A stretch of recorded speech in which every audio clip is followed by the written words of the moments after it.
faith in Christ is what makes us saved in the kingdom. Yet it is good works after that faith decision that we will be rewarded for it.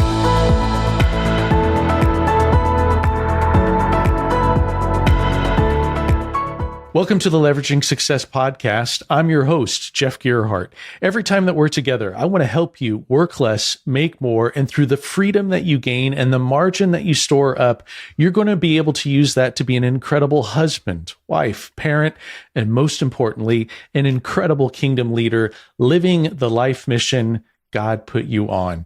I am so excited. We are again broadcasting live on LinkedIn. And as usual, we'll be hosting this on all the podcast platforms that we get to post this onto. But this is a great opportunity to talk to you about a special guest that I've got here today, Roger Williamson. Roger is a long-term friend. Roger, you started your journey at the Ohio University and the University of Illinois, earning a bachelor's in accounting from Wichita State University in 1970. And for over 5 decades, you've been blessed with a loving marriage to Alice, your wife for 54 years, and the joy of 2 children and 7 grandchildren. After spending 13 years with Coldwell Banker, Roger and Alice came to Southern California and established Kent Mortgage Corporation in 1988. Their transformative encounter with Bob Shank's ministry, Priority Living, in 1989, just a year later, ignited a profound process of a journey as followers of Jesus Christ. In 1993, Roger joined the board of Priority Living, and his commitment to spiritual growth completely changed through his participation in the master's program, which now, Roger, you've completed that 4 times over the last 27 years, adapting to life's ever-changing circumstances. His dedication to the program extended beyond personal growth as he's coached 2 cohorts of the master's program in India in 2016.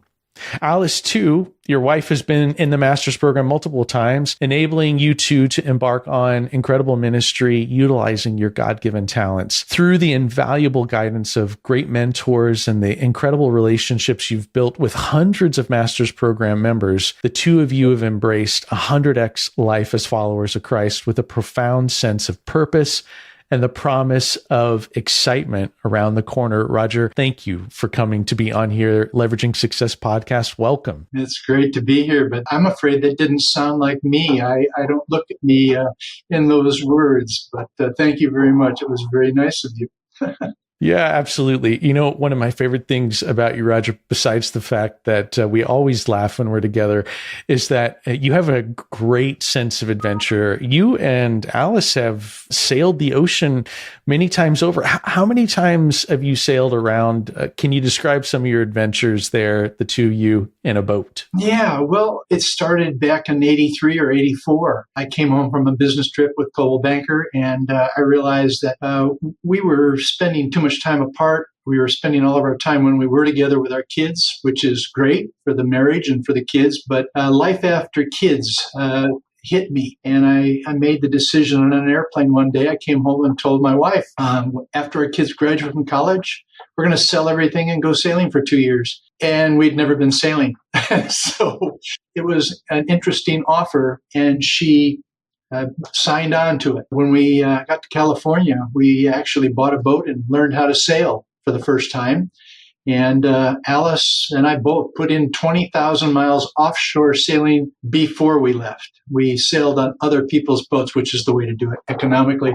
And we spent 6 years in the South Pacific, the 2 of us, after our kids graduated from college. We had a different plan. God had a different plan for us. They didn't coincide until we left. And his plan was to make a little more worldly.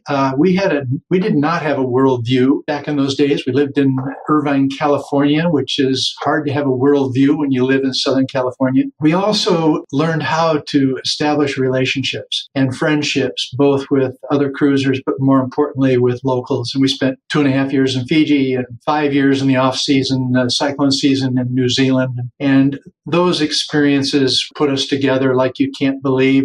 Our marriage really blossomed at that point, but it also gave us a lot of time for reading and introspection and prayer, and realized that we're out on the ocean after 50,000 miles, healthy and no bad experiences, that we were not in control. It was all God. Wow. Roger, you guys have an adventurous spirit. I mean, you started in the Midwest. The two of you get married. You say, we're moving to Southern California. We're starting our own business. And then we're going to sail around the world. Were you always that way? Did you start that way? Or did you find the entrepreneur spirit somewhere later in life? That's an interesting question, because when I graduated from college in accounting, and I interviewed with Arthur Andersen, which was one of the big accounting firms back in the day, and I didn't get hired. And I asked why. And they basically told me I was too entrepreneurial to work in their environment. I didn't understand that. But I found out in my relationship and dealing with management development at Coldwell Banker that my personality was do it my way, because I don't like to compromise. And a corporate world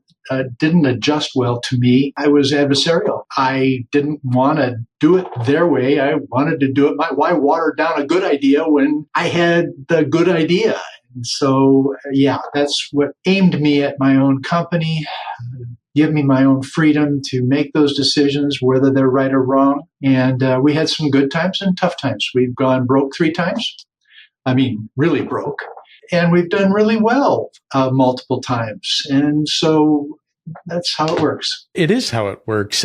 Roger, I don't know anybody with success that won't say that they've had a momentary failure that they had to come back out of, or that they had to learn something important. I mean, that's the point of blazing new trails, right? Is that you're going places that people haven't gone before. You're trying theories that are your own because you believe that there's something that's compelling. What else would put you on a boat to decide, hey, we've never sailed before, but we're going to do this? I mean, there's something compelling inside the entrepreneur that says, I want to try this. I'm believing for something more than what's usual. There's an added aspect to that too. And I think people ask me, 54 years married, what do you attribute that to? You get that question every once in a while. And I think the answer that I give constantly is we created an adventure in our marriage. We created a new exposure to new things. We tried new things. And Alice is not a risk taker. But if you go through our life, you wouldn't believe that, because of what we've done and how we've done it. That is what we've found works for us. And I never pushed the boundaries of that. It just worked. Okay, so we got to talk about that, Roger, because I know that you're passionate about Dream Master, as Heather and I are. Dream Master is the process that helps couples come together and say, I've got a dream. You, my spouse, have a dream. God's got a dream. What if we were to find ways to tie our dreams together and go after that? And so, Roger, how did you manage that with Alice? Because if you've got a dream and you're the one that wants to take the risk, but you're managing expectations, you're being collaborative in a marriage where one of you is balancing the other one, how did you proceed with that? How did you get her to come along with you? I've asked that question of her, and she's expressed that in groups when we talk about this from time to time. It was the sun and the beach that got her, South Pacific, the vision of that. The sailing, getting there is a completely different issue. The adventure of sailing, learning how to sail, I think it was a challenge. Alice is a learner. She's, and Strength Finders, we know that she loves the topic. So she took the topic and ran off and read everything. She took the topic and took the things that she wanted to do and experience, and that's what we did. And I took the boat, and she came along and learned how to do it. And then when we got there, it was her interaction. She's a heavy hospitality and learner, and she's also was a nurse. So every place we went, there were nursing problems. Trust me, these were third world countries in most cases.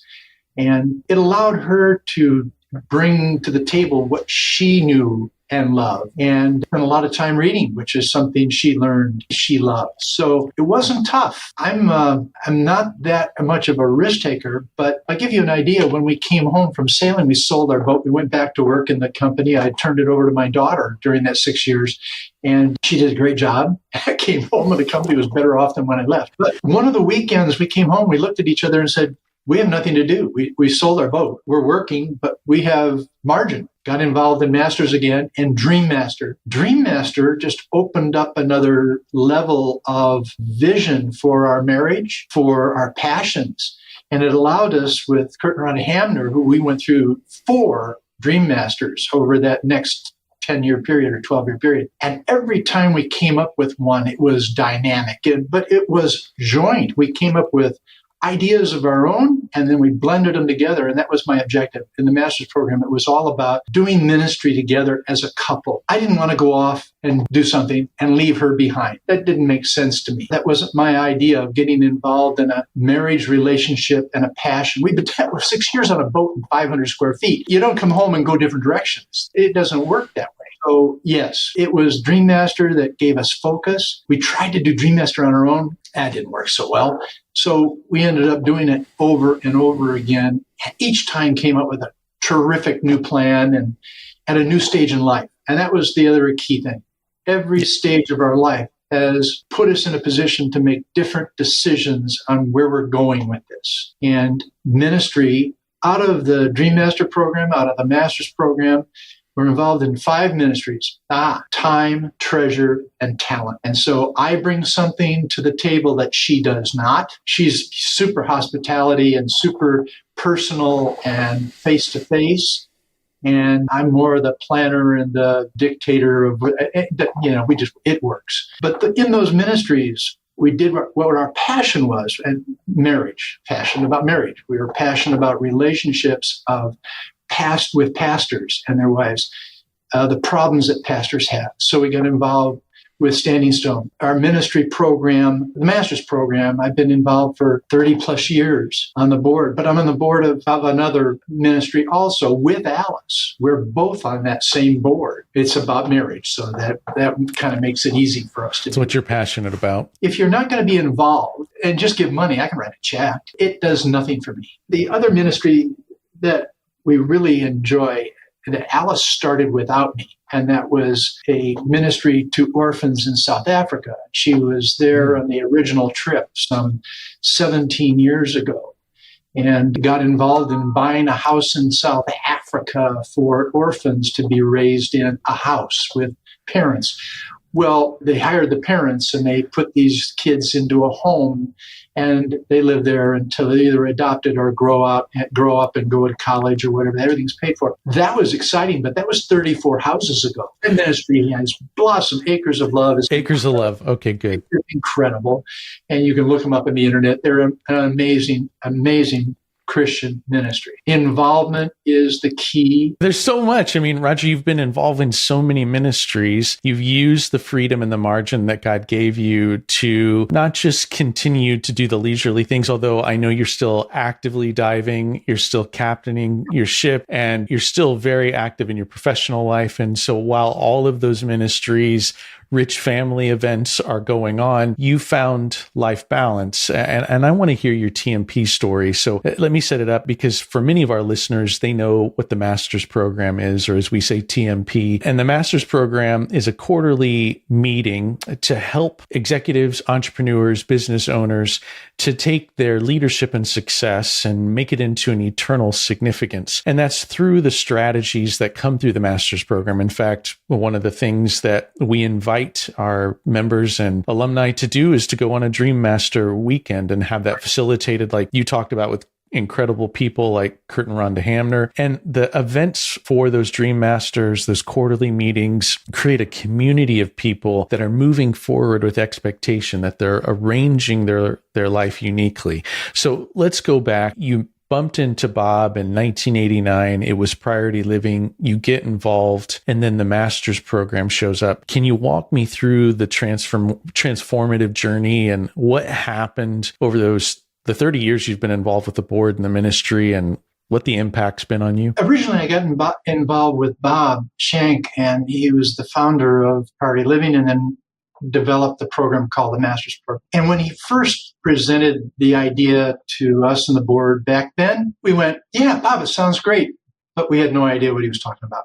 I seriously did not know what I was getting into. I got invited to the first the first sessions back in 1997 with over 60 men in that room. And after session one, I had a decision to make. I was either going to leave or I was going to have to stay and do the work. Because in session one, we did an analysis of the 10 factors we call life mastery, the 10 areas of life mastery. And in life mastery, there are some core topics that you look at, and we analyze them. Okay. And this was kind of sad because I went through the 10 and we talk about the core elements there, which if we look at our core, which was in this body, mind, soul, and spirit, and then we get into marriage, kids, finances, relationship with God is one of those that we call spirit. But I was going to rate on a scale of 1 to 10 those areas. I rated everything 1 to 3. In 1997, I was a Christian. I thought well of myself. But when I did a truthful analysis of where I was, and this is very common, this doesn't happen to everyone in the program, I came in and realized I was not living a life of Christ. I had no relationship with Christ. I was a Christian in name only. I was posing to my friends. They thought I was in great shape. I had a business. I was there. I was active, but the reality was finances, we were broke. My company was doing very poorly in 1997. I was working an 80-hour week. I was never home. I had a child, our son was in college. Our son was out of college. Our daughter was in her 4th or 5th of her 7 years in college. And I never was home. So our marriage, money was not tithing. We were giving this much money to anything that came up. Christian, yes, but in other words, I had a lot of work to do. And what Bob did in that next 3 years was lay out a formula for me to look at each of those areas of my life and say, this is how I can bring Christ into my life, but also into my business, into my marriage, into my kids, into my finances, and eventually stabilize my life so that I could create some margin. I didn't have any margin. I was working an 80-hour week. I didn't read. We went to church and I had a Bible study. That was it. Over that next period of time, a lot of changes with the help of some of the master's program material and some very, very good men that I met in that program helped me put my company back into organizational history. We were able to turn that around within 12 months. That was scary. From a health standpoint, I was 275 pounds. I was 6'3", 275. I was addicted to extra strength Excedrin, so I needed to go through drug rehab, and I needed to lose 45 pounds before I could have surgery because I needed a knee replacement after 3 knee surgeries that had failed. So there wasn't anything going good at this point in my life. Master's program turned that around. So, Roger, you understand, like we talk about, that what you measure gets better. So the beginning of those measurements gave you the gut check to say, hey, there's opportunity here. But the master's program didn't leave you in a place with which you had to just sort of figure out theory. What I benefited from is the process, the routines, the habits, and the way with which you just incrementally get better. So you went through it once, but you've ended up doing it 4 times now. What was the reason for redoing it? Because I know you weren't relearning things. What were you doing to want to do it multiple times? That's a really good question, because when, like some others that were in that 60 plus men group, there were some of us that scored really low. There were some that scored 4, 5, 6, and there were some that scored 7, 8 on their analysis. We all came in at different levels. What blew me away was every one of us went up and up and up. And so people that were scoring 4 or 5 on their analysis ended up 3 years later, 5 years later, 7 years later. I've known them a long time. We're now 7s and 8s. The 7 8s were 8s and 9s.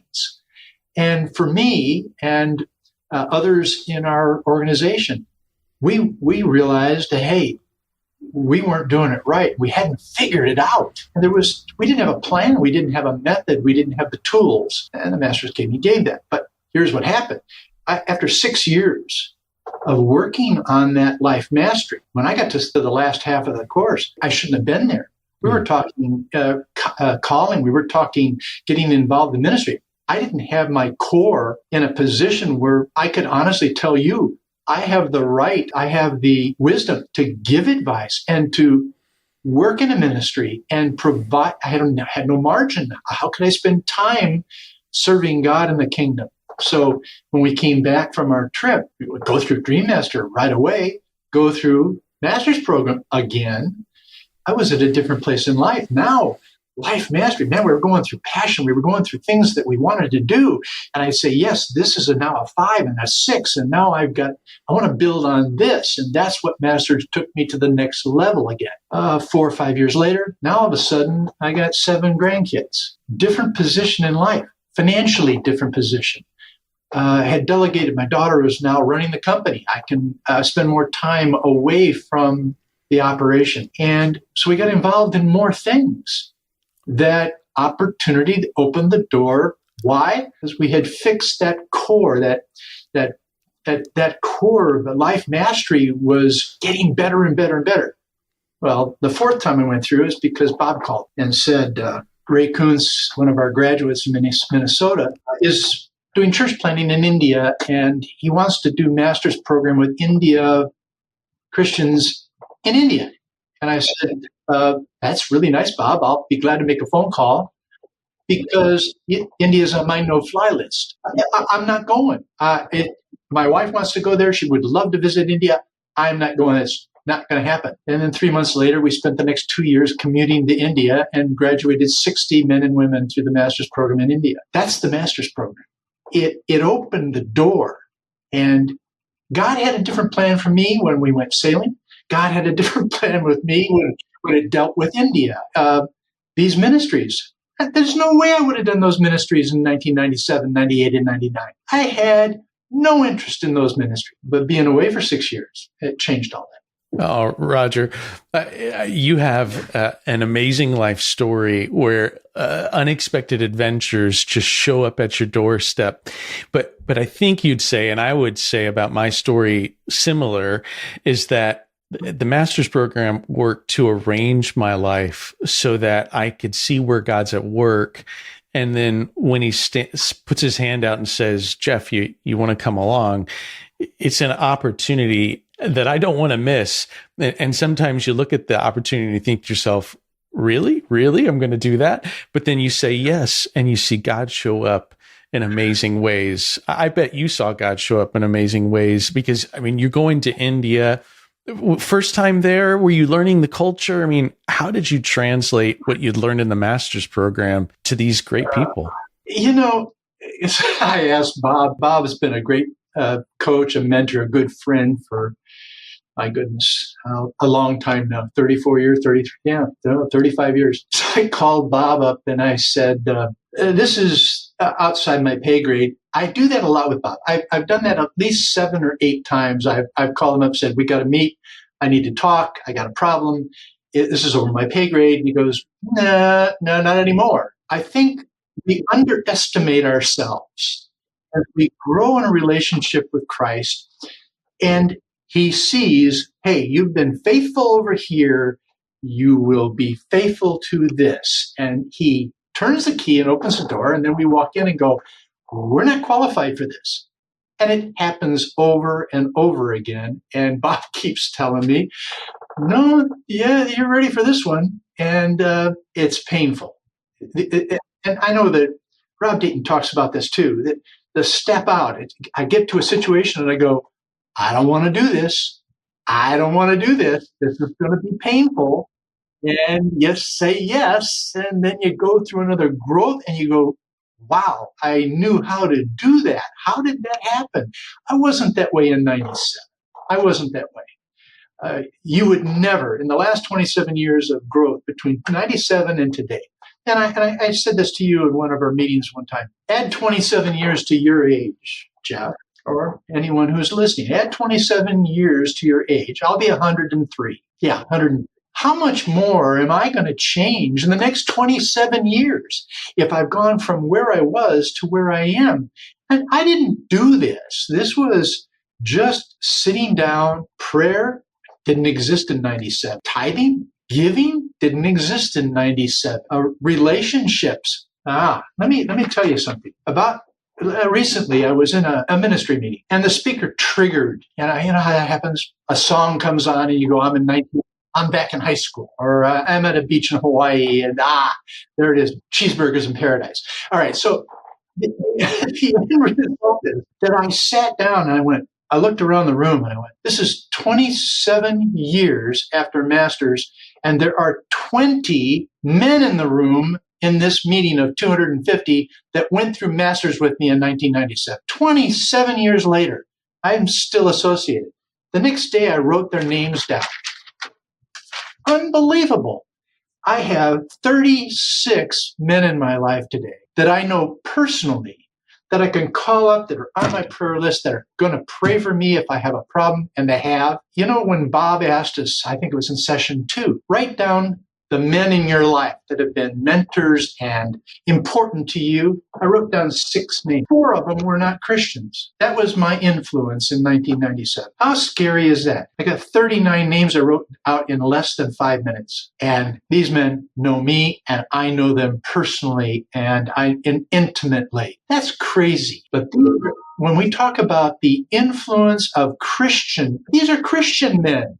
Now, there's another list. I also have non-Christians in my life that I've invested a lot of time in. But that is the Master's Program. It's relationships, and it's the ability to develop a relationship both with Christ, but also with our soul. And that is so exciting to me to be able to tell that. So here you are, 27 years later, and you've seen everything that you've seen, and hard to believe. But if you're able to go back to that person 27 years ago, I'll flip your question back to you. If you could go back 27 years, what would you be telling Roger then? Because certainly Roger had financial challenges, business challenges, family challenges, and you were trying to make it all work. What would you go back and say to him at that moment? Yeah, I would have said, you're crazy. You can't afford to do this. Go back to work. I mean, today, knowing what I know now, I'm really upset that I didn't do it 20 years before that. Where was Bob when I needed it? That's my attitude. And I say that to people today. I go to church.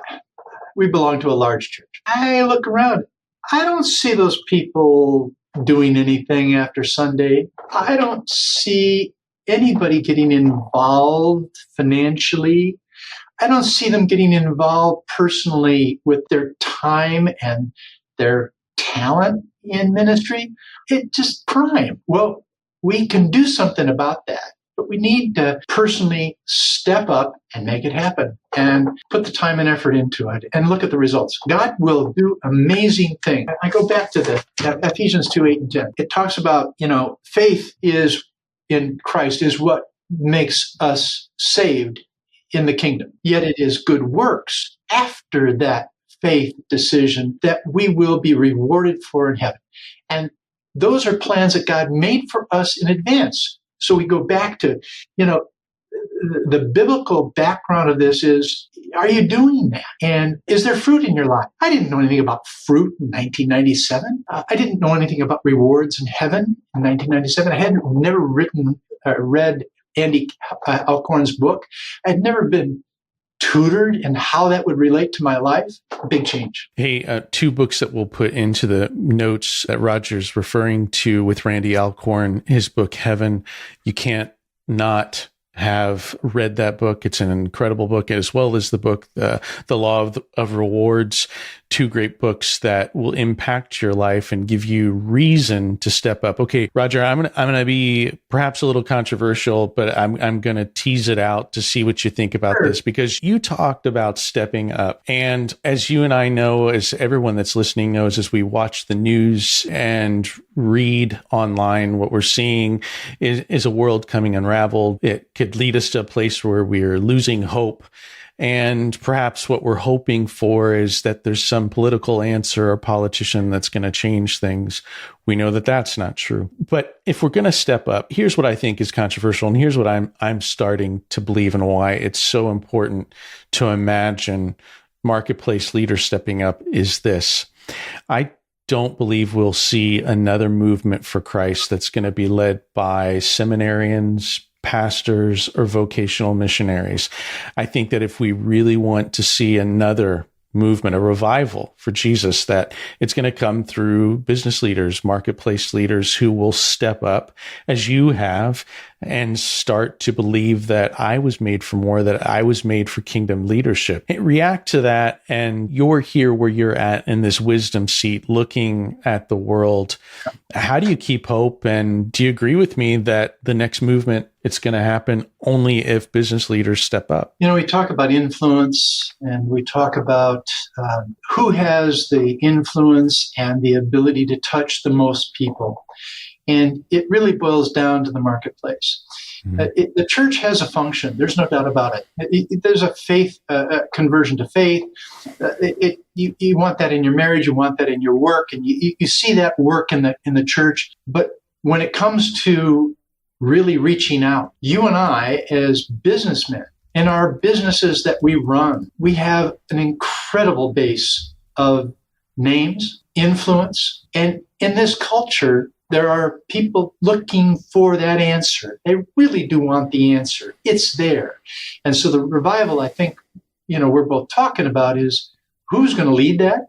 It's going to be the marketplace leaders. And if we can get more marketplace leaders to step up and get this life balance really in place and realize that the margin they can create through the systems, even in the master's program, they can do incredible things for the kingdom that left unto themselves they wouldn't do. Roger, you're taking a new tool that we've got available to our master's program alumni and leveraging it, the Life Launch tool. We built that as a way to help alumni to be able to take the master's program to their small group at church, their businesses, whoever they're mentoring. Can you talk about that? Talk about how that's going, the good, the bad. How's it going with you leading Life Launch as a leader, a facilitator of that? I don't think you're aware. So this is like new stuff, because an hour and a half ago, I finished my fourth module, the Life Launch series, with 30 men and women in Mumbai, India. And because of technology and being able to do this on Zoom, I'm able to travel to India twice a month now instead of 3 or 4 times a year, and spend incredible amount of hours and time and money trying to figure out how to get there. I can do it on Zoom. So yeah, we have 30 plus men and women that are in the program now. We're still building that number a little bit here over the next couple weeks. Great response. The product is very deliverable and easy for me to present. I think I mentioned this the other day. I decided to do this, right? So I contacted some of my graduates, we call them graduates, participants that have been through the program and finished the program years ago. And I said, help me with this. Let's go out and do this. And we've got these people in the program. Well, after the first session, I turned around to my wife and I said, what the heck did I just commit to? I just committed 2 years, twice a month for 2 years on Zoom, preparing the program and presenting it to this group in India. And I'm going, I don't even know if I'll be alive in 2 years. It's a 2-year commitment, right? So yeah, it's a phenomenal program that is going to touch the lives of a great number of people. More so is the next generation of people after this group gets it. And that's really the ultimate goal of this. And that is to reproduce what we're doing here on a larger and larger scale, both here in the US, but in this case, worldwide. We have several programs going overseas. That's great. If you're an alumni of the master's program and you're interested in taking all of the master's program tools and teaching, you can do that. You go to tmpx.com, you'll click on Life Launch, and you can apply to be a facilitator. And being a facilitator is to replicate yourself, which is one of the punchlines, as I say, of the master's program, is to replicate yourself into others, to tell them to follow you while you're following Christ. So, Roger, I've always said that the greatest benefit for coaches and people that are in a group is actually for the coach even more than it is the group. But my experience is that I'm getting more benefit coaching the master's program than those who are leading it. Now, I know that that's conjecture and somewhat subjective, but I can't help but think that as you're doing this, it's just allowing it to get even deeper into your roots. You're getting more empowered to live the life more. I mean, am I right? It hit home this morning. I get to tell a little bit of my story in each of the sessions how bad I was, how with a difference, and give them some ideas on what they can do. And we were talking about habits this morning, and good habits, bad habits, and I had to tell them about 2 months ago, before I previewed the session on habits. I was talking to my wife and I said, I got to change some things. I got some things I'm doing I shouldn't be doing. I got to replace this thing in the evening, and from 8:45 to 9:45, I'm going to start reading again. And so I reread Maccabee's book, Experiencing God, and got turned on again one more time. Then I did Law Rewards, and I did. Now I'm reading Heaven by Randy Alcorn again. You just happened to mention it. I replaced a bad habit with an hour of time spent refreshing my mind. And I go, so today we're talking about habits. I'm going, oh, I just did that. I did that automatically. That was just something that we learned to do. But to this audience, brand new. This is unknown of. Change a habit? How do you change a habit? Well, how do you even recognize bad habits? So here I am reinforcing what I think I know and then putting it back into play, because culture, your life, by the way, experiences. We've experienced some really tough times in this last year in our family. And it is important that you look back and you say, where am I today? I've started some bad things. I've done some stuff I shouldn't be doing. I'm wasting time doing this. That's something that needs to be refreshed. And this teaching, oh man, I have to display. I do this stuff. I live this stuff. I don't just show it to them and say, you should be doing this. I can actually show them, hey, this was me and this is me today. And my goal is for them to say, I like what I see. I would like to be more like that than the way I am. And that's such a great feeling as a coach. All right. So I want to ask you about your favorite piece of wisdom or part of the master's program. Of course, being that you've known Bob before the master's program came to be, and that you've done it now 4 times, you're coaching it, you and Alice are living it. Of all the things, and there are a lot, I mean, it's a treasure trove of wisdom. What's your favorite concept, tool, or approach that you still hang on to, that still means the most to you of everything you've learned in the master's program? That's your toughest question. I think today, because of my age and where I'm at in my career, I'm still working, where I'm at, my business, my family, and legacy has now been taught to me by Bob and Steve, a bunch of people, Steve Esser, all these people that have been so heavily involved in the master's program since its inception. And today, for me and for Alice, as a marriage builder, as a business builder, as a faith builder, we're dealing with legacy. And so what I've taken, everything I've learned from the master's program, I'm now focusing heavily on our 2 children, our 7 grandchildren, and the extended family that comes through them. And the amount of time and energy and planning that it takes to do that requires a lot of margin, in addition to the other things we have going on in our life. I'm still working on ministry. I'm still working at the office. I'm still involved with all these other things. Life doesn't stop just because I choose to focus on something. But now I know how to focus. I know how to implement. I know what's important. And I can make that decision with my wife. And we're planning stuff this summer, next summer. We're planning to do stuff. And I think part of the problem is because I have you and I have Noah and I have Rob and Becky and I have Nadia to blame for this. I'm still in this stupid whoop. Okay.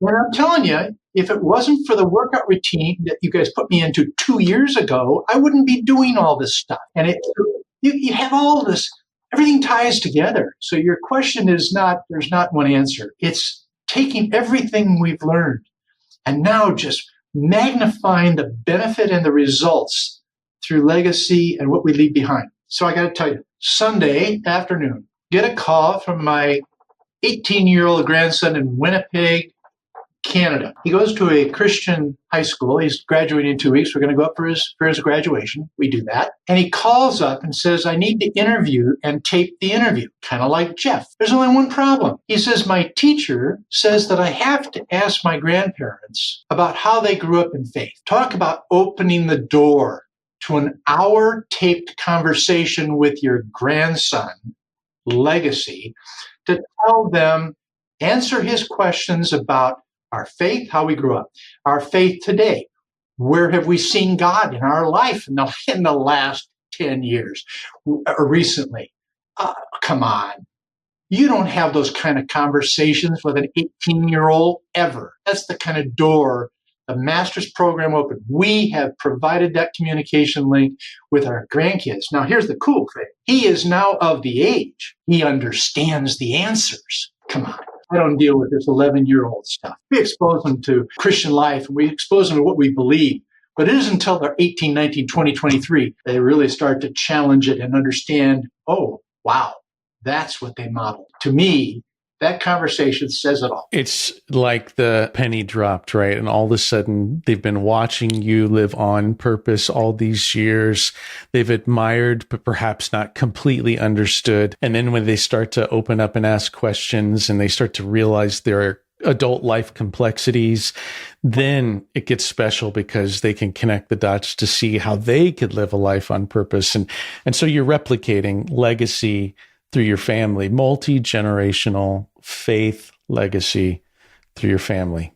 That's got to be special. It's so special. You have no idea. And those are the benefits of just years of putting in the work and prayer, letting the Holy Spirit really lead us through these last 27 years. Never would have happened. Well, Roger, you're a model to all of us. You're certainly a mentor and model to me. I hope to have achieved what you have 27 years from now and to see. I'm looking forward to watching that happen. I'm counting on it. You know that this legacy and this process will be one that I'd love to be able to say what I know you're already able to say: multi-generational faith family, a life lived on purpose and never stopping. In fact, believing that I'll be on purpose until my dying breath. And then what I love most, and I've known you and Alice long enough to see it over and over again, is that you're adventurers and that you complement each other and that your marriage is a strength point for more risk, more uncertainty, but trusting God for what comes next. Roger, that you came and you spoke here. All my privilege, my friend, all my privilege. I'm so blessed. Thank you. Your friendship and this discussion is gold, because I don't think that many people, Roger, believe that this is possible. I have to tell you that when Bob Schenck got up in front of the Barnabas group when I was first introduced to him in the master's program, and he said, how many of you believe that you can be extraordinary in your career, your family, and live the calling that God's got for you? I was so skeptical. I thought, well, one of those three I could probably handle. The other two, I was probably in that meeting, and no, I was probably, whatever. Well, you were probably there, but you were already way down the road. It's hard to look back. To be honest with you, I don't think, other than you and I don't think that I've ever told my story. I've never wanted to tell my story. Sharing is very easy today. 27 years ago, you would have gotten a whole lot of false posing. It would never have been what I am now. I would never have been able to be truthful and say, this is the way it is. That's exciting to me. Thank you for that. It is. It's a life well lived, a life needing to be told, a story needing to be told. Again, Raj, grateful for your friendship and to be with you. And thank you all for joining me and Roger here on Leveraging Success. I'm glad that you came because I want to be on journey with you. We want to invite you to follow this podcast and subscribe on YouTube so you don't miss an episode. We'd also love to hear your feedback. So will you please leave a review on this podcast? And you can also email me at jeff@leveragingsuccesspodcast.com. Tell me what you think of the show, what questions you've got, what things you'd like for us to talk about. And I'd love to address those things live on the air. Now, I have a special announcement, an opportunity for you. Coming up on July 1st, we are hosting the second half surge. This is going to be an event, a special web-based event where you're going to be able to come on and hear one of the special modules of the master's program, where we're going to be telling you the Kairos time system and how you can learn new denominations of time, new secrets with which to become an expert at time leadership and do the things that Roger talked to you about today. So in the show notes, you can see the link to the event. I want you to be able to come and join us on July 1st. That's going to be July 1st at 11 a.m. Eastern, 8 a.m. Pacific, and Central. That'll be 10 a.m. for you.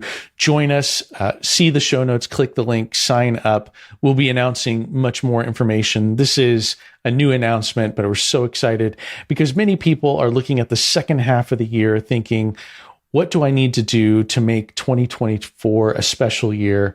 I want to talk to you about how you can finish strong this year in the second half surge. All right. Again, so glad that you came and joined today. We're after working less, getting our leverage to make more, and taking our freedom to be incredible and have an impactful life that will matter forever. I'm your host, Jeff Gerhardt, here with Roger Williamson. Until next time, God bless you. God bless.